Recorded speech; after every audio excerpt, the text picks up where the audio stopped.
এটা ছিল বেশ কয়েকদিন আগেকার ভিডিও।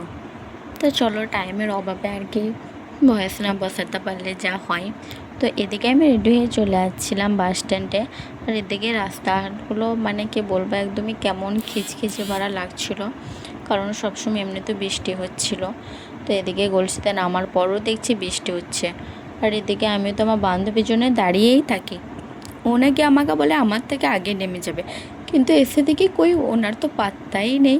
তাই আমি আগে চলে এসেছিলাম। তারপরে এখান থেকে বাস ধরে দিদিদের বাড়ি যাওয়ার জন্য বর্ধমান চলে আসি। আর এদিকে সেদিনে ছিল শিবের মাথায় জল ঢালা, তো সোমবার ছিল।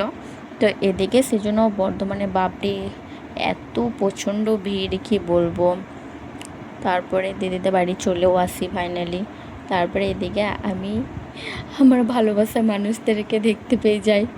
একটু যদিও ভয় করছিল, তারপরে যাই হোক আমরা রুমে বসে নিই। আর এখানে সবাই যা গল্প করছিল কি বলবো।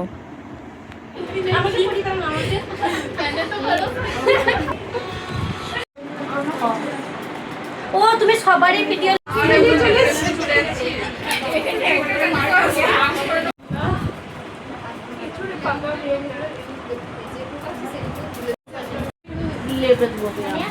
না করো, এখানটা করে না মানে তুমি বলে যাই যে তুমি একবার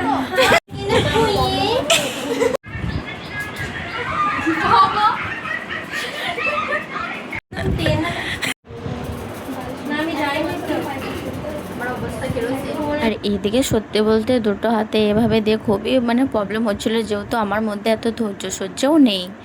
তবুও মানে এই লাইভে ফার্স্ট টাইম 3 ঘন্টা মতো টানা বসেছিলাম। তো তারপরে লাঞ্চ টাইমে বিরিয়ানি খাওয়ার পর আবার সবাই মেহেন্দি করছিল। তো সবাই খুবই সুন্দর ডিজাইন করছিল। আর আমি হাতে মেহেন্দি করেছিলাম, এতক্ষণে নিশ্চয়ই বুঝতেই পেরেছো। তো এটা ছিল 7 বেচ দিদির। তো এদের ছিল আজকে এক্সাম, তো সেই কারণেই গিয়েছিলাম মেহেন্দি করার জন্য, বা মেহেন্দি মডেল হিসাবে। তো যাই হোক, সবাই খুবই সুন্দর মেহেন্দি করেছিল, আমার তো বেশ ভালোই লাগছিল দেখতে। আর তোমরা যদি কেউ দিদির কাছে মেহেন্দি শিখতে চাও বা মেহেন্দি ক্লাস করতে চাও, তাহলে নিচে দেওয়া আইডিতে মেসেজ করবে, মেসেজ করে যোগাযোগ করে নেবে।